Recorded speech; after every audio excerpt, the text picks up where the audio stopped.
What's going on, everybody? Welcome to the How to Husband Podcast. I'm your host, Terry Duran. I got both of my co-hosts on the line with me tonight. I got my man, Jay, in the building. What's good, man? Not much, man. Looking forward to another great episode tonight. But if you haven't already, you want to make sure that you follow us on TikTok as well as subscribe to us on YouTube at How to Husband Podcast. Also, if you're interested in advertising or you're interested in a promotion, whether on the podcast or on the Instagram page, you can shoot us a DM at How to Husband Podcast. You can also email us at hoetohusbandpodcast@gmail.com. All right, T. I also got my man, SD. What's good, man? Nothing, man. Glad to be here. Glad I made it. But I want to give a shout out to Brother Soul Productions for always keeping the background audio fresh. And I want to remind you all to donate to the How to Husband Podcast on Cash App and PayPal. I want to remind everybody that y'all can catch the audio playback of the podcast every Monday afternoon at 4 p.m. Central Standard Time on thecore94.com.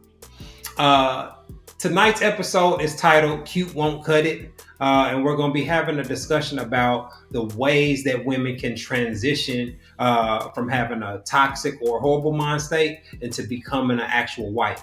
So we'll be chopping it up and having a real interesting conversation a little bit later. But y'all know how we do around here. We like to start things off by discussing stuff we've seen trending and on our timelines.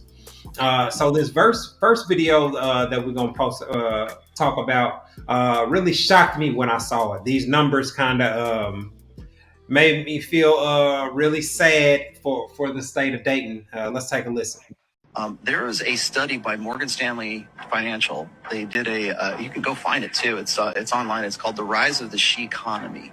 In that sort of research, they postulate that by 2030, women between the ages of 25 and 44, something like 52%. I hope I'm getting my numbers right. Something like 45 to 52%. It's over half. Yeah, over half. It is going to be over half of women of marriageable age will be single for the rest of their lives. They will not reproduce unless they get unless they get artificial insemination, but they will be unmarried and childless during those ages by 2030, which is like a very, very steep incline. In fact, they are so certain of this that they did this research on Morgan Stanley so their investors would know what to invest in the coming decade. Man, I don't know how accurate the numbers are. But I do know when you're talking about Wall Street and insurance companies and investment firms, they do their research. And so is what he's saying is in line with what we see in dating patterns and dating decisions. And a lot of women just feeling like the men that are in their dating pool are not on their level. So it's sad to see, but it startled me when I saw it. What'd y'all think? Man, I think that's amazing. But in all honesty, not amazing in a good way, but like in a wow type amazing, right? Because those are some huge numbers. That's over half of women. But what's really alarming about it is that it'll affect our women way more than the rest. Because it already has. These other groups of women are married at 50%, where ours is like 25 right now. So you talking about in another, 2030? So you talking about another couple years. Yeah, that number will probably go down to 20 or 15%. And 52% will be single forever. That's really, really alarming, especially for our women. But as a whole, for women, we understand exactly why when we look at the climate of women, right? And men also. But right. I'm just saying, the way that women choose a man, eliminate a man, sabotage different things when they get with a man, or putting a lot of good guys in the friend zone. We see exactly why these numbers will come to fruition in the next couple of years. Yeah. What about you, Jay? Wow, because you said 2035, but what is that, about 12? 2030. He said 2030, man. That's less than a decade from now. Right. That is insane. You know, it's like, wow, there's really not going to be enough women to go around and get married or even procreate. So I wonder if women are actually going to take this seriously and think, hey, maybe I need to change what I'm doing in order to get married, and I'm not one of these women left down the cold by 2030. I don't. I think most women, when they see numbers or a video like this, they're going to instantly dismiss it because it's not what they want to hear. So I don't think a lot of women will take this seriously or even treat it as if there's some truth to it. Because we see all the time a lot of women confuse men wanting to take them to Pound Town with this basket of guys that want to be with them, and that's not the case. And so they never really take assessment of the things that they do that prevent them from getting a ring or prevent a man from viewing her as a woman that he wants to marry. Right. Yeah. Yeah. You know, a lot. Go ahead. That was what I said. By this time, your daughter be going into adulthood, going into college. Do you ever think about it for her, fear for her? Hey, maybe she might be, or do you think, hey, I'll prepare her so she could be the best woman for a man once she's an adult and ready to get married? I mean, I think about my daughter's future all the time. But as far as her dating future, I hope she have kids. So I think I want my grandkids to swim in the pool and all that type of stuff. But I don't know. My daughter could be just like the typical woman. She could make bad dating decisions. She could lean towards her type or whatever. She could be curving guys that are solid dudes for stupid reasons. I think that she has an advantage. She has a dad that's a relationship expert.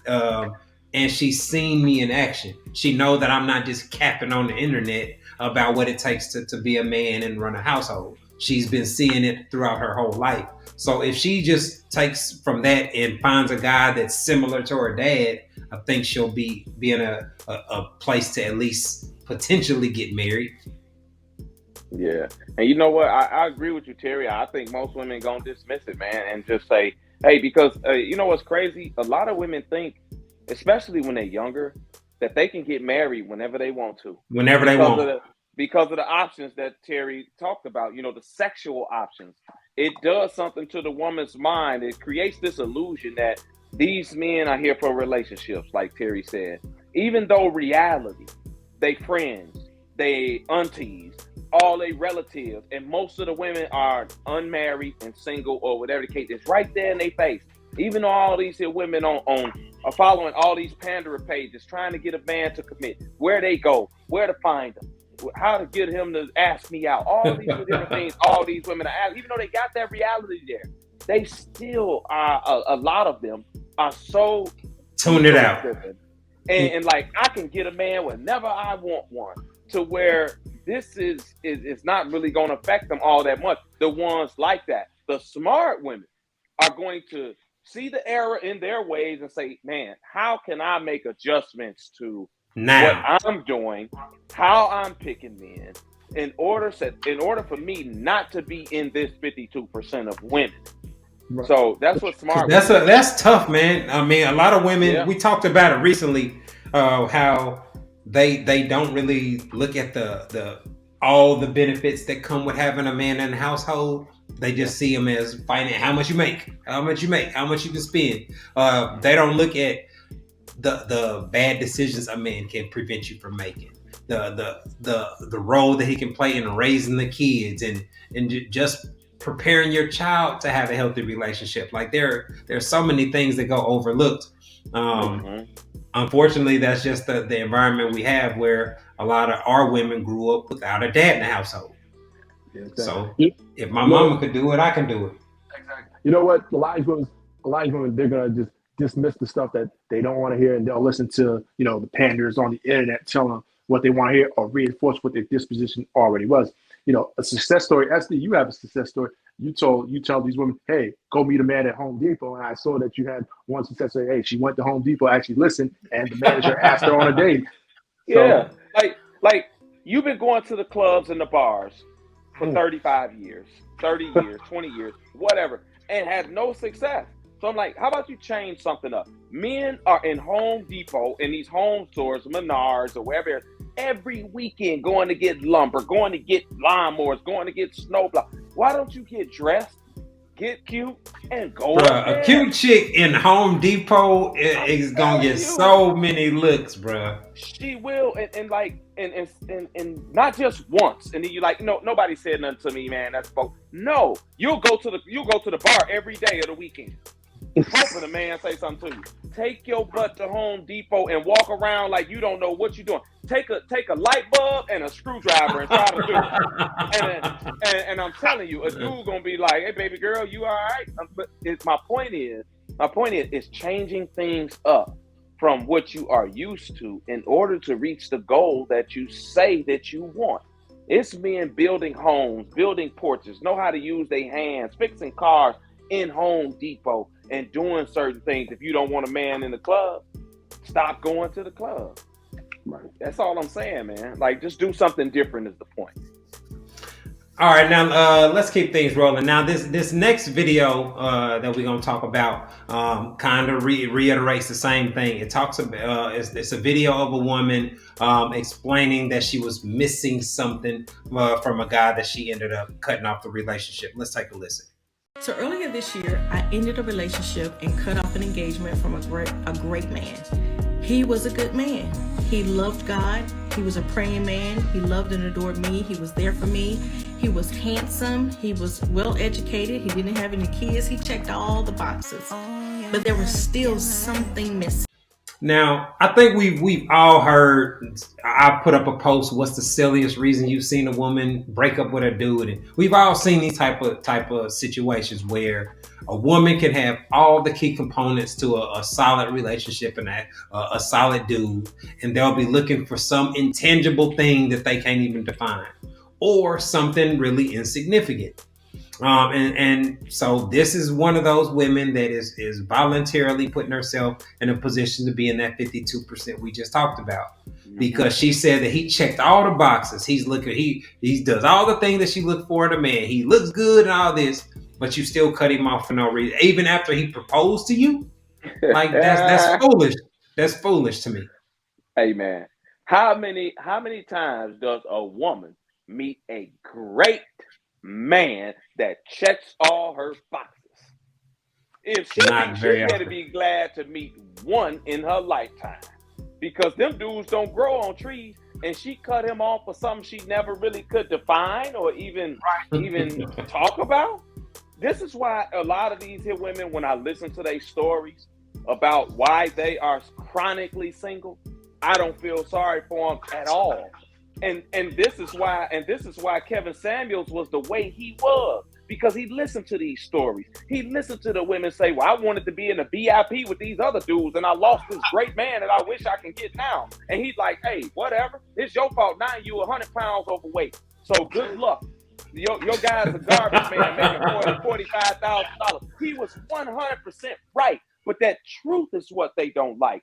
That truth and that reality, hurt, man. that mirror that you show them their face. Yeah, because it's the only option for you. 9 times out of 10, you might get lucky and get a dude over here that's that guy that you want, but the chances of that happening is slim to none. And I don't feel sorry for those women who mess up with great men like she described. It really don't matter to me. Go ahead and cry about it. That's all I got. I used to say this all the time. Listen, you can't have it all. Like, she clearly didn't define what was the something that was missing. That could be anything. Hell, it could be because he didn't want to snort cocaine with you. You don't know, right? But I'd be willing to bet that it's one of the most frivolous reasons, trivial reasons that she let him go. I mean, this is, fumbling the bag was a person. This would be the person right here. Well, I mean, so technically, we don't know if the guy was husband material. She just named a couple of positive traits. But in general, we see that there are a lot of women that will have a negative reaction to a guy or block a guy, delete him, cut him off, simply because he told her about something she did that bothered him or created a problem. Because he tried to talk to her about a conflict. Because he tried to use communication to resolve an issue. Because he tried to hold her accountable for something. We all know women that will cut off a man for simply doing those things, even though all of those things that I just mentioned are key components to having a marriage that lasts long term. So the very thing that these women are preaching about and claiming, they nothing that they do really aligns with that. And so a woman cutting off a guy like that, he could have cut you off because he told you was gaining weight. He told you need to exercise. Like, man, there are plenty of women that cut off a guy for simply giving her some constructive criticism. Yeah. And I think that anytime a woman describes a man as great and he checks all the boxes, that's a husband material man. That's just my point of view of it. But see, the issue here is that a lot of women don't understand is that they don't have the same luxury as men to be as selective and choosy and picky. By sheer numbers alone, they don't. They just don't have that, man. So, you know, these women got to be more realistic when they step out here into the dating world. Men have more women by numbers, more women that want to be in relationships and marriage, and more women that'll fit their criteria than a lot of women do. Women eliminate a lot of men strictly off money alone. A woman making $100,000 and she say, "Hey, a guy got to be on my level or above." Well, you just eliminated 85% of men. Now you at 15%. Right, and then you meet a great guy. That 15% gotta want you. Yeah, and then you talk about race. You break that down to race. Then you talk about men that's a certain sexual orientation that they lean toward. Height. You break down all these different things. Now you take that 15% down to maybe 2, and then you meet a great man that checks all the boxes, and you walk away. Good luck to you and your endeavors after that, because it's tough.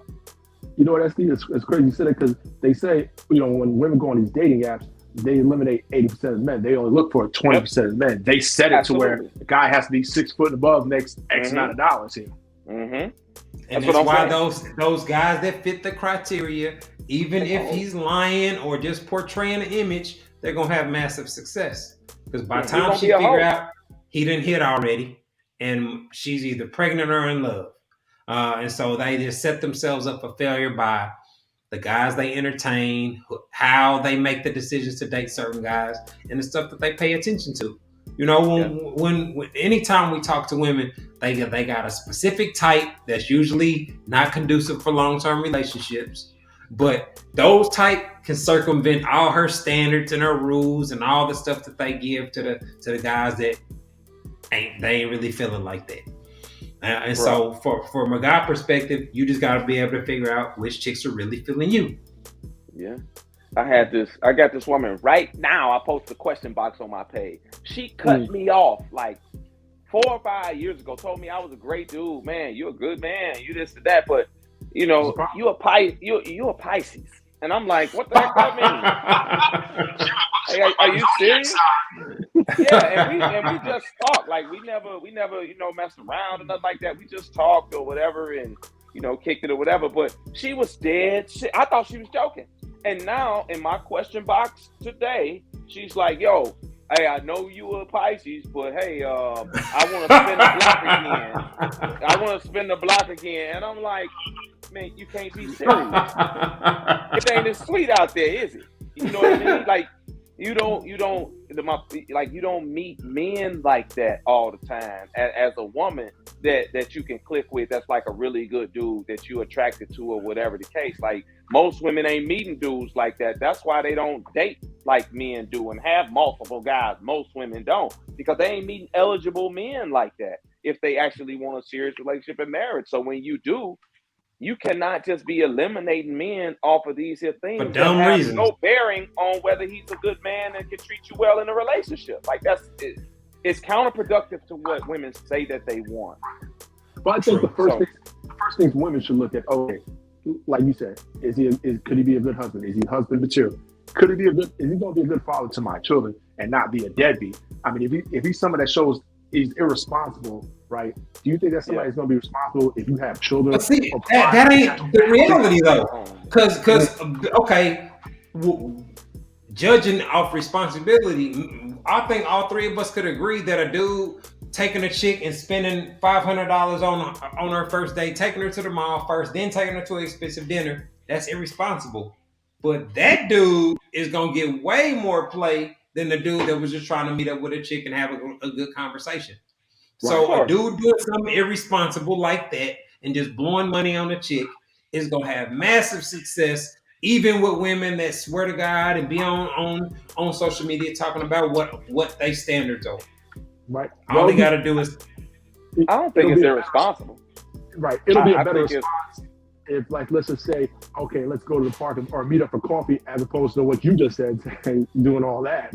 The response will be way A different. lot of them dudes that get blocked. Yeah, Yeah, for real. I don't think it's irresponsible. I just think that it's irresponsible if you don't really have the money and you spending your last or you gonna be broke after you do this with this chick. Then it's irresponsible. If you gotta borrow some money to pay your bills, then I would call it irresponsible. But if you got the money to spend on the chick for a date, that $500, you want to take her shopping, you want to take her out to eat. Like, hey man, do your thing. I don't think it's irresponsible if you comfortable with your finances. I guess that's right. Yeah. That's Miami's like quintessential example where folks is renting Ferraris, Lamborghinis, Bugattis, Oh yeah, I know. South Beach, and spending their last and trying to impress a chick out there. Yeah, and I'm pulling up in a scooter. I pull up in a $20 scooter and scoop her up. That's right. That's what happens. I don't need no Bugatti. Yeah, I mean, a lot of guys they try to make up for what they lack by using money, and for most women it works. You know, having money and the desire to improve, that's enough for a guy to get just about anything that he needs. He can hire a personal trainer, he can hire a chef, he can get lipo if he wants to. You know what I'm saying? Like, so there are lots of things that guys can do if they add money to the equation. But that creates a problem because that make you a target. If you got to use money as your way to get chicks to talk to you or like you, you gonna be the dude that invite a chick out and four her friends show up. Like, they just gonna view you as a dude to finesse, and that's a tough life to live, man. You know what I'm saying? Like, yeah, you might not even make it to her story. You know what I'm saying? Like, she posts everything in that section except you. Hey man, I ain't got no sympathy for them neither. That's what you get for being a lame. You wanna flash your money and leave with your money. Hey, don't get mad when they take it. Don't come crying to the internet about, these hoes, all they want is money, bro. That's all you offering. All you offering and putting on your page is money, your cars, your jewelry, your this, your that, your material possessions. What you think they gonna come to you for? They gonna come to you to get that money. So don't cry about it to me. Right. Just like the chicks that show their ass and twerk, talking about they got used and they feel so bad for how they let men take advantage of them and all this. Like, miss me with that. A lot of them is out here reinventing themselves. So I'm anxious to see how this goes, man. We see Black China, we seen Alexis Sky, we seen Brittany Renner, like all the popular thoughts is trying to rebrand now as women that have learned their lesson, and now we'll see. We'll see how many of them, how many more of them come out the woodwork with their changes. All right, man. Look like we up against the clock. We're about to take a quick break. When we come back, we're gonna be getting into our topic of the night. Cute won't cut it, and we're gonna be discussing the things that women can do to make themselves be viewed as wives to the men that they date. Y'all are tuned into the Hold a Husband podcast, and we'll be back in a minute. Hi, I'm relationship coach and author Terry Duran, and I am pleased to announce that my book, It's Not That Complicated, is finally available as an audiobook. So if you don't like to read, or you just don't have time to read a paperback book, this audiobook is perfect for you. You can listen to it while you're in your car, while you're at work, etc. In the book, I break down how husband material men think and operate in regards to sex, love, and relationships, and I provide real quality insight on how husband material men approach dating. The audiobook is available on audible.com and on iTunes. All you have to do is go to one of the websites and search for my name, Terry Duran. Go download your copy today. What's going on, everybody? Welcome back to the Hold a Husband podcast. Tonight we have our special guest on the line. We got Miss Ruby on the podcast. What's going on? Hey, how y'all doing?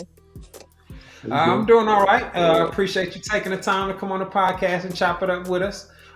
We've been seeing you blowing up on the internet, so I wanted to get you on and pick your brain. But before we get into the conversation, can you let everybody know a little bit about you, where you're from, your background, relationship status, etc.? Yeah, definitely. Well, first off, thank you guys for having me. My name is Ruby. I'm from Southern California. Born and raised. I currently still live here. Ooh, my headphones fell out. I am married. I've been married for almost 8 years, and I have 2 children, one on the way. Congrats. Thank you. Yeah, and I would just say that not that you asked this, but I think this is important to just put out there. I'm a multifaceted content creator, right? Just a creative individual. But as of late, I've been really focusing a lot of my content on like relationship topics, and that is because going through my journey of being married, I became starkly aware that I was not prepared for this. And along the journey, as much as I love my man and as much as I love being married, I wasn't really ready for the real work that is involved. And so I'm in learning a lot naturally, as a creative artist, I want to teach it through my work. And so I'm like just super passionate right now currently about just all the transitional processes that really go into becoming a wife. And I really want to help other women because I just feel like this is an area where we're falling short. So that's where we at right now. Well, that's what's up. We appreciate you being in the space. We try to facilitate conversations and discussions to help women achieve that same goal. So the first thing that I wanted to ask you, you say you've been married 8 years. When you met your husband, were you one of the women that was like hunting for a relationship with a flashlight, or was you just chilling and happened to meet him? So I'm actually I'm about to be 34 years old, and I actually met my husband when I was like 21. So I would say I wasn't necessarily on the hunt yet. I do understand kind of like, how that goes, especially if you're like, you've been around the block a couple times and you're kind of ready to settle down. For me, it was more like a desire. From a very young age, I grew up real quick because, I just grew up in the hood, real poor, had to fend for myself, had to learn about life the hard way. And so I grew up really quick. When I was a teenager, I was interested in grown men. When I was a young adult, I was interested in established men. By the time I met my husband, I was already ready to be married and be a mother. At that point, I was like 21. So I wasn't hunting, but I was very intentional. And I was already in prayer. So I'm big, my faith walk is real serious, with God. I'm not perfect, but I try to keep God in it, in everything. And so I was praying to God, like, listen, the type of dudes I'm attracted to. They're not the type of dudes that are going to give me the outcome that I'm looking for in this life. I want a different life than the one I had growing up. So I was very specific. And that just meant that the type of dudes that would talk to me were disqualified very easily if they exhibited certain traits and certain habits, et cetera, et cetera. So I don't know if that answers your question, but. Yeah. So since you said that, like the dudes you were attracted to, so was your husband like outside of your quote unquote type then? Yes, very much so. Yes. I'm sorry, y'all. I have like really tiny ears, and I'm trying to wear these headphones. I'm gonna just hold it. Good. It's all good. No, it's fine. Actually, I always talk. Oh, what were you gonna say? No. I got a follow up question to that one, but go ahead. Yeah, so I always tell people that prayer works, man. I specifically was like praying for for the right type or whatever, and I was just naturally attracted to the wrong type. And so I specifically was like, God, give me eyes for the man you have for me. My husband, he's not exactly a square, but I would say that he is considered a square compared to the dudes that I was surrounded by. Because like I said, I'm from like the hood. So these are dudes that are just like, man, get this, So yes, in that regard, and that made it difficult for me to see him as a potential spouse. He was friend zoned immediately. Ooh. Yeah, he was friend zoned. I would love to hear a story. He escaped the friend zone. See, fellas, you got a chance. I actually love the friend zone. I support the friend zone. I think people just got that mentality wrong. From the guy's perspective, that sucks. Yeah. I wish I would sit in the friend zone for some shit. Ain't no way. Hey, that's the end zone. The friend zone is the end zone. Y'all don't understand how much is achieved in the friend zone when you do it right. Mm-hmm. Yeah, your friend zone. That's why men. Yeah, that's why men don't like women with a bunch of male friends, because we know he trying to get out the friend zone. Yeah, that's what his prayer's about. It is what. That's what his prayer's about.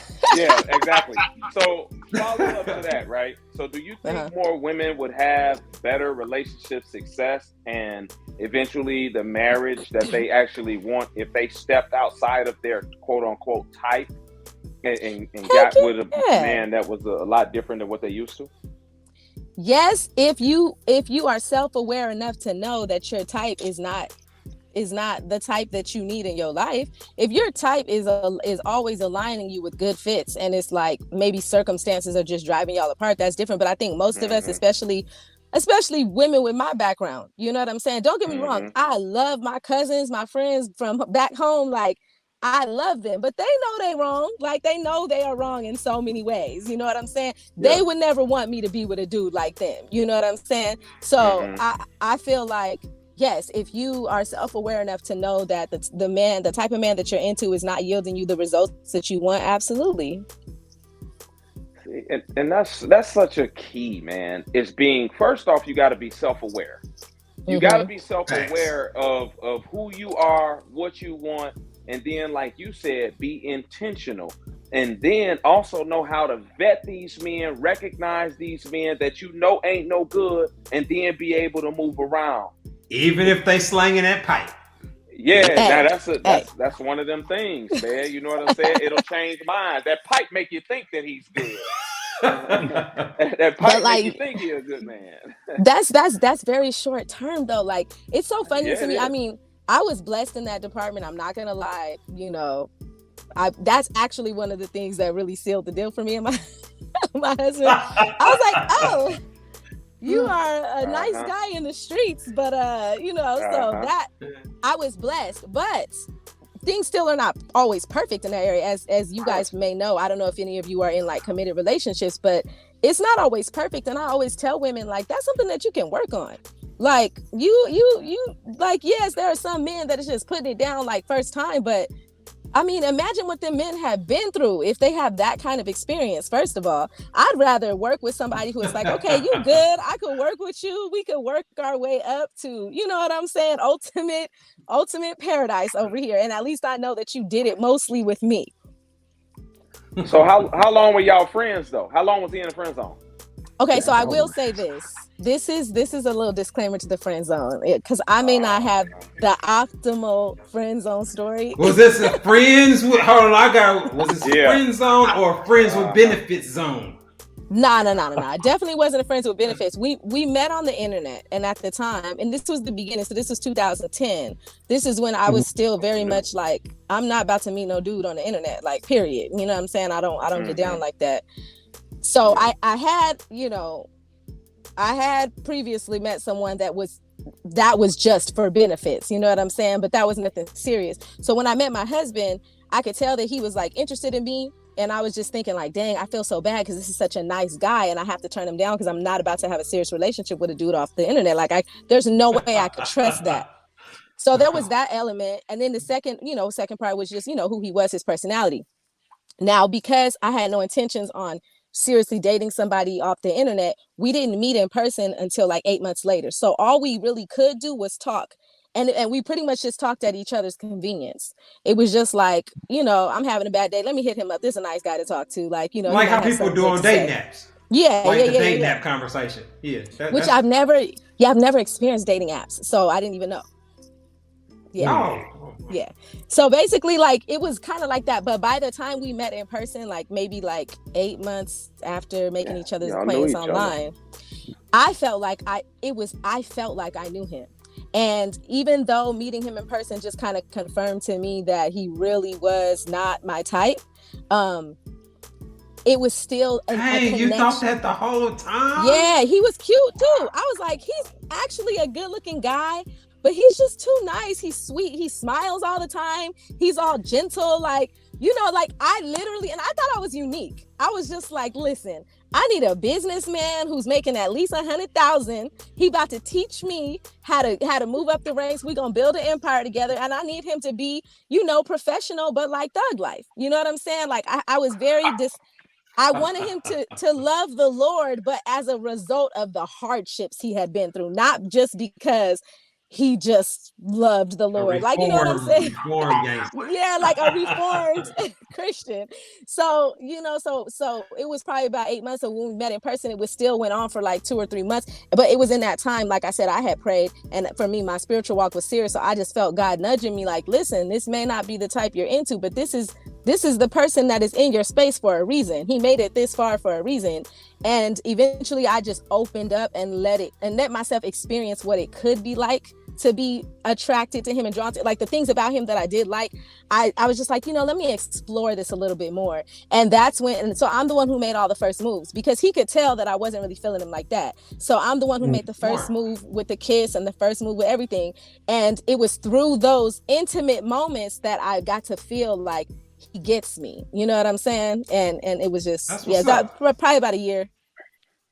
About a year? Yeah, probably about a year. Yeah, it's interesting to hear you say that, because a lot of women, I think, based off what I've heard and the conversations that I've had, a lot of women sabotage their dating experiences with quality men over really trivial things. We all hear about them curving the dude because he didn't text back fast enough and he didn't do something. It's like, man, that don't align with what being married is. And just so you know, I've been married 18 years almost, and the other two guys are single. But people don't have a realistic idea of what that is, though. Like, it's not all perfect. It's not, but if you have the fundamental things in place to make a relationship work and sustainable, the healthy communication, the mutual respect, etc., then you can gradually get there. But it's not nowhere near the way that it's portrayed on social media or in the romantic comedies. Yeah, because I was gonna say, before social media, it's portrayed, it is just misrepresented across the board. Especially for us, I think, in our community, because of what we see on TV. Like, you mentioned this dude that was a corporate thug that had this and he acted like that. I hear that from so many women want this same guy. Like, how many of these dudes do y'all think running around? Stringer Bell. They want Stringer Bell, man. Yeah, like, how many of these guys y'all think running around here that all of y'all gonna get one when y'all outnumber men anyway? Like, that's just amazing to me that all these women look for the same dude. But most women have a man in their friend zone, a few of them in their friend zone that they just don't like, that they know will treat them well, but they prefer to have their type that they know is a bad boy, know is a hoe, know is in the streets, whatever, and they want to try to change him to be the guy that's in their friend zone. To try to act like him and be like him. And that's where so many women go wrong at. Like, you've been doing it wrong and picking the wrong man for 40 years. Don't you think now all of a sudden? Like, you should try the guy in your friend zone. And a lot of women just don't do it because they so caught up on the outside and the personality that they don't really give them a chance. But that's kudos to you for actually recognizing certain things in him and then actually giving him the shot to take out a year of being in the friend zone frustration on your pelvis. And it worked out. But listen, but she said it wasn't no frustration, because he was you know what I learned about my husband too, which probably helped. I don't know about these other dudes. I learned real quick that he was a very kind and very gentle, very respectful dude, but he's not the type of dude that's gonna get walked all over. So he was definitely still dating and very much open to other women. He and I both had been with other people in the midst of talking to each other, because again, we were just friends. And so he literally, he tells me these stories now. He would tell his friends, like, I like her and I'm feeling her, but she not giving me no play, and I'm not about to wait for her. So he did what he had to do. Yeah. But see, a lot of women will make it seem like he's doing something wrong, even though I think that's how smart men approach it. Like, I hear women a lot of times, they'll say, how can I get him to commit without having sex? And then I'm like, man, a guy that's actually moving like he's having success, why would he do that? Yeah. Like, why would he just curve all the chicks that like him and all that's texting him to come ride his face and all that, just hoping and praying one day you do it? That don't make sense. But see, that's the fairy tale. Like, we have to really get clear. Like, the reason why I'm so passionate about this conversation is because we literally grow up on fairy tales as women. And when I talk to my sisters, I'm very compassionate toward them, because I listen to you guys talk, right? I used to tune into Kevin Samuels faithfully. I just loved listening to him talk, even though I wanted to punch him in his face half the time, right? But I learned so much from him, and then now, you know, it's a lot more of a open conversation, that we're an open dialogue that we're having about this. Even though a lot of the things that you guys say about women is correct, I have compassion toward my sisters, because I understand we grew up under the fairy tale notion that we are the princess to be sought after, that this man's supposed to die, risk his entire life and everything in it to one day have a moment of our time. And it's just not reality. How do you define what a healthy relationship is? Healthy relationship. Oh, I feel like I heard you ask somebody else this, and I'm like, ooh, I hope you don't ask me that. Because I feel like it's a tiered response. Number one, two consenting individuals who both want to be there, right? I think that's the beginning. Like, you both want to be there for genuine purposes, not because you think it's the right thing to do, not because you're settling, not because your time is running out. You both want to be in this, whether you've been in it for 15 years, whether you're just getting started. So I think that's number one. And then I think number two is spending the time before you make the commitment, spending the time to get to know who that person is genuinely. I mean, we're all learning each other constantly. Every day we're learning something new about each other, but find out the most important value systems that person has, because those are going to be the things that show up throughout the entirety of your relationship. And if you can figure out what that is and accept it early on and respect it and decide to always respect it, then I think that you'll always have a healthy relationship. And that goes for romantic relationships and friendships, because a lot of times, like you said, people get into relationships and they start trying to change people. I've definitely done that to my husband. Still to this day, I have to slap myself on the wrist, because I be trying to change him, and he has to constantly remind me, I love you, and I love you so much. You know what I'm saying? I'm gonna let you be you. If I think I have a piece of information that might help you, I'll tell you, but I'm not going to try and change you. You know what I'm saying? And I think that the relationships really become rocky when two people are not satisfied with one another and expect to be able to change one another. I think that's like the foundation. That's good. I like that.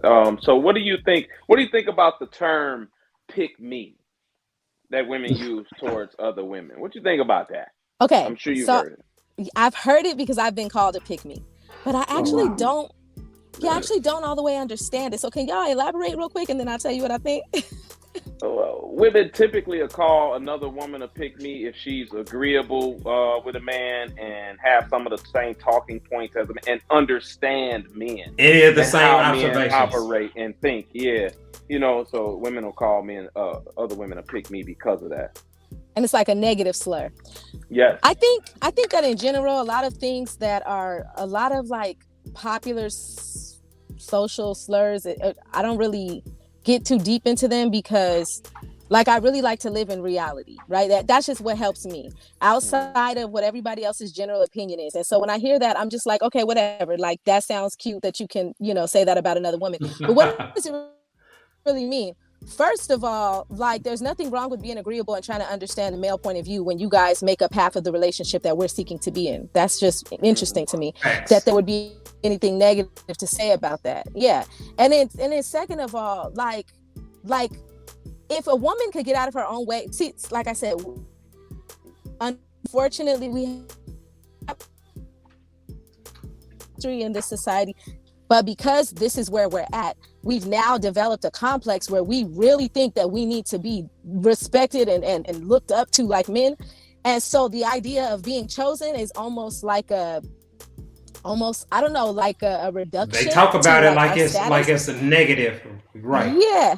Like it's a negative, when in reality, it's like, that's how it always has been. And that's, to me, that's a positive thing. Like, absolutely. Like, let me tell you this. Even though I grew up in a very toxic environment, I always knew someday I wanted to make a man happy. I wanted to be married and I wanted to be in a happy relationship. So from being a little girl, I was in the kitchen trying to learn how to cook because I expected to someday be a mother and a wife. So I'm like, if I'm expecting a man to choose me as his help me, like, you know what I'm saying, as his life partner, then I'm expecting that I want to please him in these areas. And in every area that a man can be pleased, when I met my husband, I came very well equipped. And so if to me, when you prepare yourself like that, in a sense, you are saying, okay, you know what I'm saying, teacher, I'm making these, I'm making these good grades. Pick me for the scholarship, option or whatever. Like, absolutely, Facts. It's like, And that's how it works, it's, though. But that's yeah, how it works. Like a lot of women make it seem like men are supposed to come to the date with this pre-planned get idea of being in a relationship with you, when the reality is the men that have successful women make that decision over time based off what he experiences with you. Because we all know people where they started off as a one night stand or a hookup, and then they ended up married or they ended up in a relationship, because the conversations that you have, once you have that intimacy and you have that trust, you can you learn more about that person. It's the experiences. You're never going to reach that point if all the experience you have with them are negative. And so I just think that that's the part that's missing. A lot of women don't make themselves pleasant to be around or date long term to the men that they in their lives. yeah, man. That's just one of the things, man, that as men we see out here, single men, is that a lot of the women aren't prepared enough to be with a man long term. They're prepared to Yeah. be with a man short term all day for the pound town. They prepare for that part of it. That and they really just work on the physical aspects of themselves to attract a man. But when it comes to actually maintaining a healthy relationship and staying with a man long term and getting him to get on one knee and ask you to marry him, those qualities, a lot of women today, they just haven't seen it in a personal life, and they really don't work on it or care about what they need to do. Because if you mention certain things, like we talked about before, being submissive, being cooperative, being peaceful, they kind of scoff at it. You know what I'm saying? And balk at the idea of, what do he want that type of woman for? Why don't he want a boss? Because he don't want a boss. Like, that's not Because what men he's a want. weak man. Yeah, that's what they'll say, because he weak and he just can't handle me. Well, he don't want to handle you, sweetheart, and that's why a lot of men. Why would That's he why a pick lot of that? men step back, exactly, and go pick other women that are more agreeable, that have done exactly what you said, and prepared to be a wife. But I Because do if want to you say, oh no, go go ahead. ahead. No, No, I'm done. I do want to say this though. I don't know how to describe this. When I was talking to Tyshawn and them on the Hardly Initiated podcast, I was trying to explain this to them. I was prepared to serve a man because I saw my mom serve her men, right? My mom was, though, she was a doormat, no disrespect, but she got walked all over by her men. But she was, oh my gosh, she catered to them so well. So I just knew that that's what men want. And throughout my life, I learned, I have brothers, I have cousins, and I started to learn what men liked in women. However, so I was ready to serve and I was ready to do all that. I didn't know nothing about submission though. So I thought it was going to be like, well, yeah, I'm serving you, but on my terms. What this marriage is teaching me is that's a slightly skewed perspective. And so I just want to say that there are even women like me who think that they understand we're still going through a serious learning curve of what this really means, to be pleasant for a man. So my husband tells me all the time I tricked him. He's like, when I first met you, Nice. he's like, when I first met you, you were just so sweet. You met me on the internet, first of all. And then we made each other's acquaintance. Of course, I came, I was just being my sweet, kind self. But when you really got to know me and the going got tough, I turned into a nigga real quick. And still to this day, there's that battle, because I have to constantly put my DICK away and allow him to lead, because I really have always seen smart. it as, no, I'll cook for you and I'll clean, but what are you doing for me? Or is this You know what I'm saying? Is this reciprocal? Or, you know, like, do you even care about how I feel? And it's just like all of these demands, instead of like, I'm trying to get to a place where I can do this for you because I love you the same way that I serve the Lord, irregardless of if you do anything that I can see, because I've already affirmed you by choosing you as my husband. So there's layers to that. But I just want to say that, like, I think that that's the area that I'd like to give grace to a lot of women, because I don't believe, even me with my heart in the right place, I wasn't equipped. And I don't think that a lot of women are ever taught this, and they're barely learning now. But unfortunately, as it seems on social media, it seems like the way that a lot of women are coming into this knowledge is in a way that's very abrasive. It feels like it's very much attacking them, But that's instead of because understanding them. a lot of times women are pandered to, especially in the church, in the music, on social media. They're told, just pray, and and it's like, hold on, Nah, a woman faith can say without all the works is prayers dead. in the world, and that's not gonna guarantee that she gets the outcome that she wants. It doesn't mean that there's gonna be a man that love everything about her. It's like, no, they gonna complain about the same thing the last 8 dudes complained about. And so a woman has to do that self-assessment to actually make the changes, to actually learn to shut up, to learn to listen. Because if you with a man that you can't listen to, why is he your man? Why is he the person that you trusting to get you pregnant? Why is that the person that you're relying on to deal with crisis and emergency? Like, none of that aligns with somebody that you don't respect enough to at least allow him to express his thoughts and feelings to you. Yeah. And you know what? Something that you said stuck with me. And this here, and I agree with you about giving some women grace when it comes to submission, right? And that's only when they have the foundation there. Okay. And you had the foundation there because you wanted to serve a man, and to want to serve a man, regardless of how you saw it in your mind, there's a level of submission that comes with that, right? So you can also, once you get into a relationship, you can be taught because you're willing to do it. So now you can be molded a little different into it. Yeah. But if you come in here and you saying, I ain't being submissive to no man because I make my own money and this and that and that and this here, you don't even have the foundation there for me to even try to mold you into this particular type of woman. So therefore, my hands is through. My hands is up, and you are done right away. So that's a red flag for me when I listen to it. When I talk to a woman and I listen to her, I'm listening for the foundational things that make a relationship last, type of relationship that I want, and most men do when it comes to being submissive. Just like a woman listens to a man being a provider or a protector. It's no different.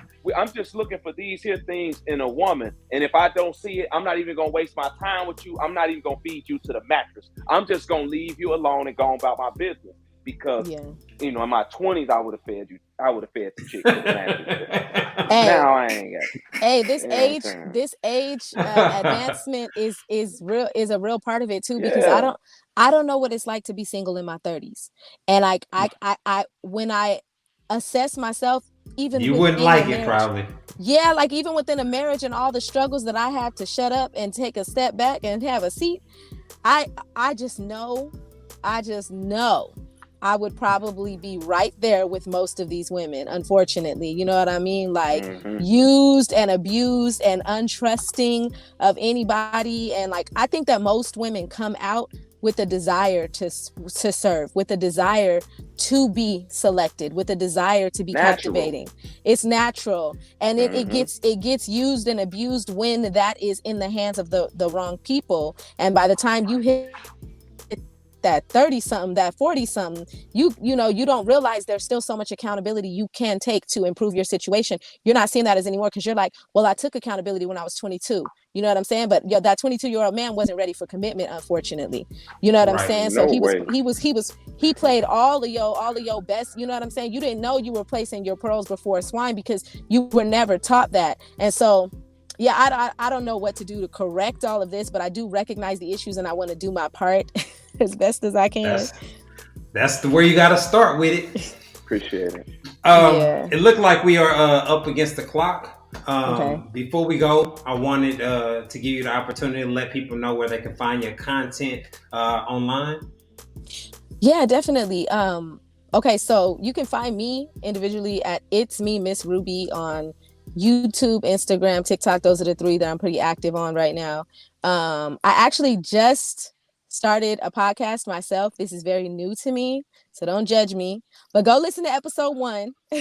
It's called the Domesticated Wives Podcast, and it is a podcast just exploring all the ins and outs from transitioning from Miss to Mrs. and everything in between. And I really just want to create a safe space for us to have these conversations, ladies, about all of the, I think, really hurtful, painful, confusing aspects that go into, becoming his. You know what I'm saying? Becoming his and not just doing you. Boo boo. All right. Before we go, ladies, definitely check it out. Before we go, I wanted to give another shout out to my man, Brother Soul Productions, for keeping us laced with our background audio. I want to remind y'all to continue donating to the podcast through our Cash App and our PayPal. JSD, man, I appreciate y'all linking up with me so we can get another episode knocked out. And Miss Ruby, we definitely enjoyed the conversation. Thanks for taking the time to chop it up with us. This has been another episode of the Hold a Husband podcast, y'all. Thanks for tuning in. Peace.